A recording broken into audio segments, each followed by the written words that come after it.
Okay, so today we're going to start the first of a couple videos for the explosion designs.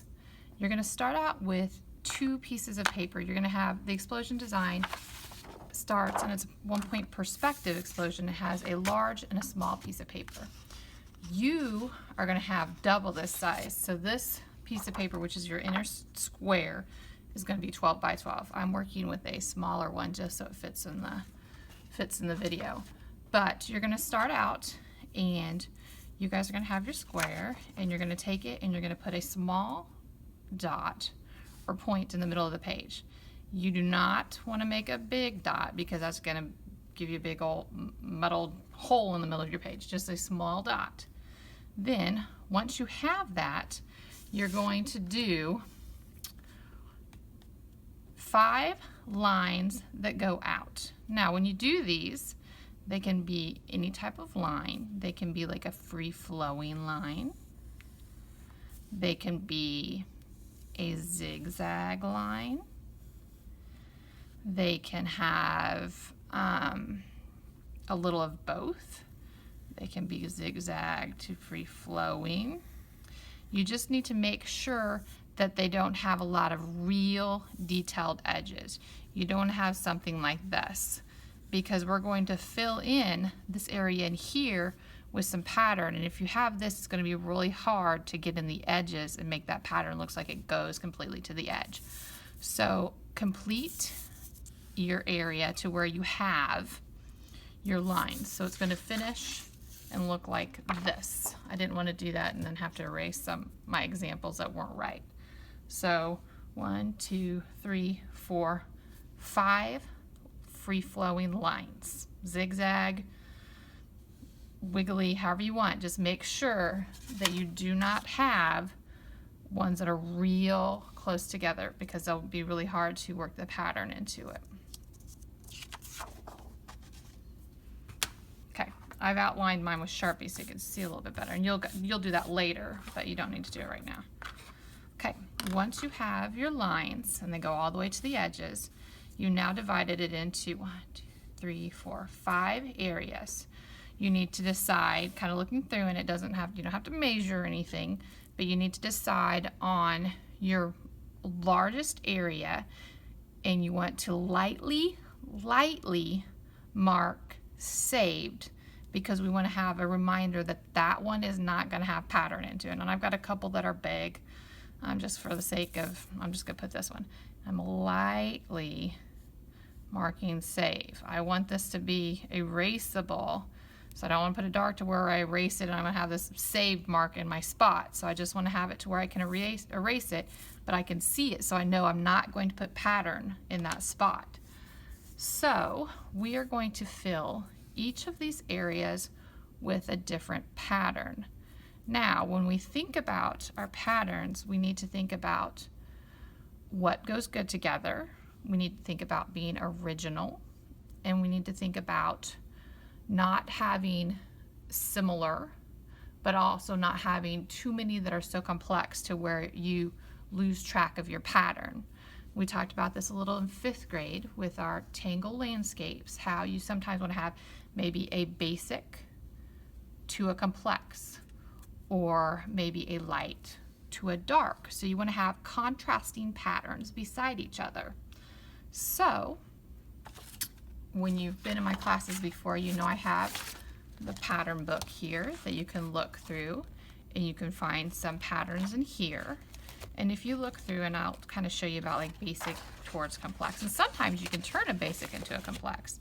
You could have maybe a pattern like this beside a pattern, and this is kind of a light, more basic pattern, beside maybe a pattern like this that's darker, or maybe a pattern like this, which is squares that are kind of light and dark, to maybe a free-flowing pattern, but since this is squared, maybe something that's more round.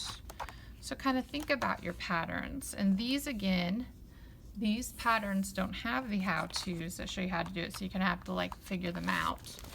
Or you can look in the other folder, and then you have the patterns that actually have the step-by-step. Step 1, circle. Step 2, step 3, step 4, step 4. I guess this is backwards, what you're looking at.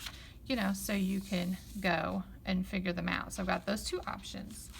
I also need to talk about structure with your pattern. A pattern is something that has structure and repeats over and over again. You really can't freehand a pattern too well if it has like a grid to it or something like that. So you really want to think about if you're doing a pattern that has a grid. I have these really cool rulers that you can go in if it has like a grid, which is just like a tic-tac-toe board or something like that. If you wanted to have it, you can look at it and see how it has this width, this width, this width, this width. You can go in, and if you wanted to do a grid that was like this thick, you can go in and mark the lines. I'm going to this next one. I'm marking here. And then it makes a line for you. And then you know that these are all exact. And you can go in with this ruler here on the edge, and you can just mark it. See how you can do that? And then you can go to the next one and mark it. And so on. And that would make a nice gridded edge. Then you could do one of those that had a grid, like this one here, or even this one here. This one's nice. It has a nice grid to it. So some of those you could do a grid to it. So then here you could even do, if you wanted to go like a step above a tic-tac-toe board, you know, that's the basic. You see stripes, that's basic. You have a basic here, you don't want to do basic here. How can I take something that's basic and change it? Instead of maybe doing a tic-tac-toe board, do it at an angle. So I've already stepped it up. And again, I would go all the way to the edge here. I'm just, for the sake of time, making it a little, I would extend those lines all the way to the edge of the pattern, or that whole shape. Hopefully you can see those lines with pencil. Yeah, you can see them. Okay, so then I extend these lines also all the way to the edge. My ruler doesn't quite go that one, and see, I'm stopping when I hit the line. Here I would go back and erase. These I would take a ruler and go back and make them. Again, I'd take a ruler. Right now, for the sake of quickly finishing this. Okay, now I have my basic tic-tac-toe board, and this one actually would go back here. I missed that. It would come back over and come down, since this is part of this pattern that goes down. So you have a tic-tac-toe board. Then you would go in, and what can I do next? How can I add to this to make something basic more advanced? Here's a good one right here. This one takes a tic-tac-toe board in the background, and then they just go on top of it and do another tic-tac-toe board. This one here has a tic-tac-toe board. Then they've gone in and done